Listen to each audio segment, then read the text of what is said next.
んにちは、木下優香です。今日はね、じゃん、韓国の視聴者さんにいただいたカップラーメンを食べたいと思います。ブルダックポックミョンです。結構ね、ブルダックポックミョンって言ったり、ブルダックボックミョンって今回は書いてあるし、日本語でね、訳すとね、ちょっといろいろ呼び方が変わっちゃうみたいです。でですね、このブルダックボックミョン、めっちゃ辛いインスタントラーメンじゃないですか。これをね、美味しく食べられる方法があるって言って視聴者さんが送ってきてくださったんですよね。こうやってね、レシピとかも書いてくれてるんです。ありがとうございます。で、ブルダックボックミョン2つ、これがインスタントスパゲッティ2つで、こちらがツナマヨビビンミョンです。特別な食べ方はこの4つを使うんですよね。こっちは美味しそうなので送ってきてくれたみたいです。じゃあ作り方いきたいと思います。まずはこの4つのカップラーメンを普通に作ります。ブルダックポックミョンの中身は火薬で、これが辛いソース。こちらのインスタントスパゲッティの中身はソースと粉末スープで火薬。はい、作ってきました。で、今まで何回も食べてきたので、今回は作り方は省略します。興味のある方は過去の動画を貼っておきますので、よかったら見てみてください。で、次はですね、ブルダックボックミョンとインスタントスパゲッティを合わせるんだそうです。で、こちらにですね、じゃん、熱を入れたソーセージを混ぜます。なんか実験みたいで楽しいです。はい、混ざりました。で、混ざったら器に盛ります。で、次はチーズをかけるんですけど、私はおネギが好きなので、おネギは私が勝手にかけます。美味しいと思います。冷蔵庫にあったのでね。で、じゃん、大好きなチーズを好きなだけかけていいそうです。私今日 300g かけます。あ、やばい、めっちゃ美味しそうちょっとかけすぎかなで、そしてですね、チーズが溶けるまでレンジで温めます。はい、私としたことがですね、レンジにこの皿が入らなかったです。なのでバーナーでチーズを炙ります。初でちょっと怖いんですよね、バーナーを使うのが。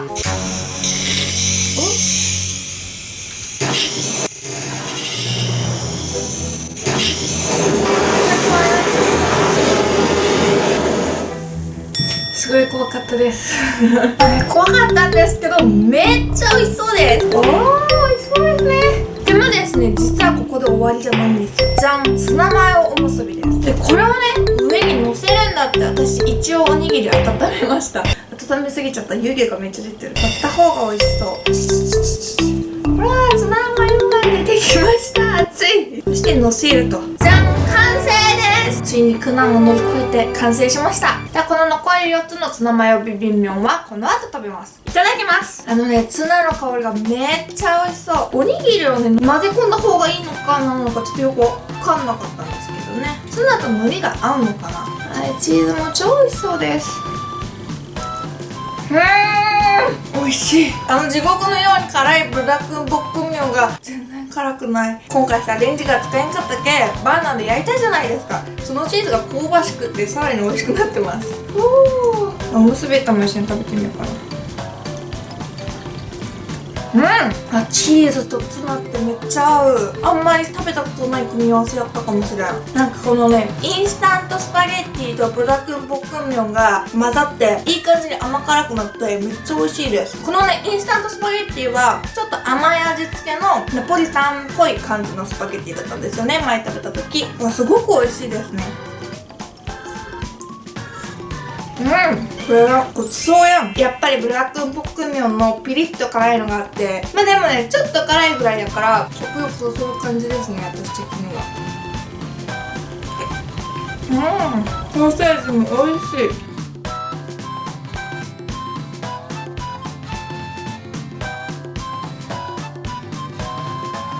い。なんかチーズもうちょっとかけてもよかったかもな。混ぜ込むとそんなたくさんチーズが乗ってる感じがしないです。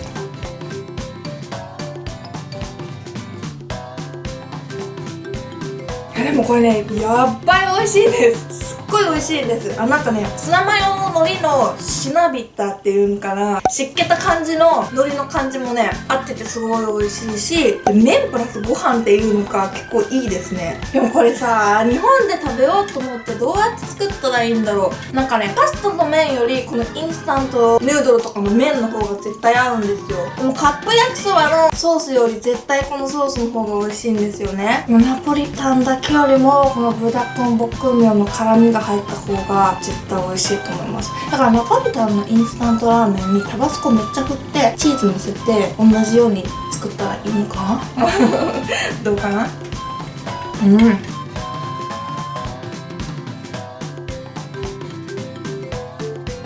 チーズがとろけてます。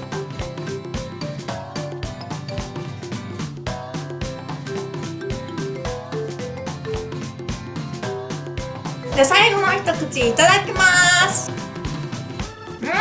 で、ちなみにですね、この料理には名前があるらしくて、なんかマーク定食というみたいです。でもマーク定食めっちゃ美味しかったです。でも私ちょっと今思ったんですけど、バーナーこれやったらちょっと危ないですね。次はもっと安全な場所でやります。すいませんでした。でも自分でもね、ファインプレーやったなって思ったのが、レンジでするよりバーナーでチーズ焼いた方が絶対美味しいです。チーズの焦げ目が香ばしくてめっちゃ美味しかったですね。で、次はツナマヨビビンミョンを4つ食べます。これ初めて食べるんですよね。ツナマヨビビンミョンの中身は液体ソースと、でこれは多分後入れのトッピングです。そして普通にインスタントのお蕎麦とかスパゲッティ作る感じで作ります。で、麺を茹でたら粉多いソースを入れます。ツナマヨが出てくるのかと思ったらちょっと違いますね。で、混ぜます。で、器に盛って最後はこれをかけます。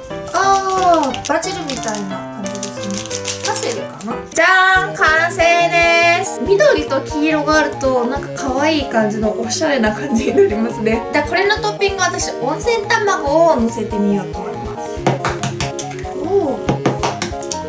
じゃん、さらに美味しそうになりました。ちょっとなんかイタリアンっぽいですね。で、送ってくださった視聴者さんがおにぎりと一緒に食べると美味しいって言ったんで、おにぎりも用意しました。塩おにぎりと梅干しおにぎりが美味しいらしいです。私あと鮭と明太子かな。いただきます。でも最初温泉卵つけんで食べてみよう。なんかツナの香りもするけど、ボンゴレみたいな、アサリみたいな香りもする気がします。これめっちゃ美味しい、このインスタント。なんか私的にはね、ボンゴレっぽい味がしますね。ちょっとマヨネーズっぽい味でまろやかになっとって、で、甘みもあってめちゃめちゃ美味しいです、これ。これめちゃくちゃ美味しいんやけど。日本で買えないんやけど。美味しすぎてちょっとびっくりしました。じゃあおむすびも一緒に食べます。じゃあ温泉卵と一緒に食べます。間違いないですね。やっぱ温泉卵と合わすとめっちゃ美味しい。4つぐらい入れればよかっ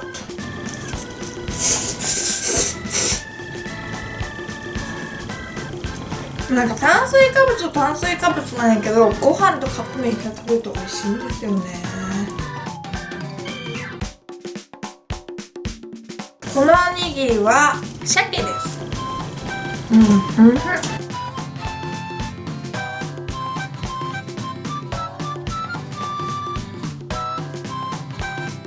次は、梅です。梅の香りとね、このビビン麺よく合います。酸っぱさがいい感じのスパイスになってます。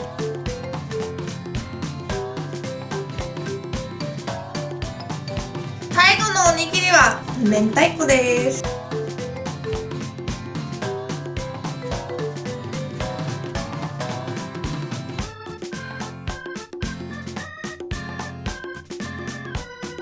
最後の最後に言うんですけど、これはね、火薬がツナですね。で、最後の一口いただきます。完食です。ごちそうさまでした。ツナマヨビビンミョン。ツナマヨビビンミョン。めっちゃ美味しかったです。味はさっき言った通り美味しかったんやけど、ソースがね、麺に絡んで全然パサついてなくって、ソースたっぷりなところも美味しかったですね。ツナマヨなんやけど、でもマヨネーズがあんま酸っぱさがなくって、甘くてまろやかな感じのソースだなって思いました。で、今回ですね、最初のマーク定食っていうブルダクンボックンミョンとインスタントスパゲッティを混ぜた食べ方とツナマヨビビンミョン両方ともすごい美味しかったです。これを送ってくれて教えてくださった視聴者さん、本当にありがとうございました。ちょっとね、日本で食べられないのが悔しいですね。輸入しないかな。とっても美味しいので、食べる機会がある方は食べてみてはいかがでしょうか。本日もご視聴ありがとうございました。で、私にやってほしいことや食べてほしいものがある場合は、ぜひぜひコメント欄や Twitter などで教えてください。この動画が良かったらグッドボタンとチャンネル登録ぜひぜひお願いします。バイバーイ。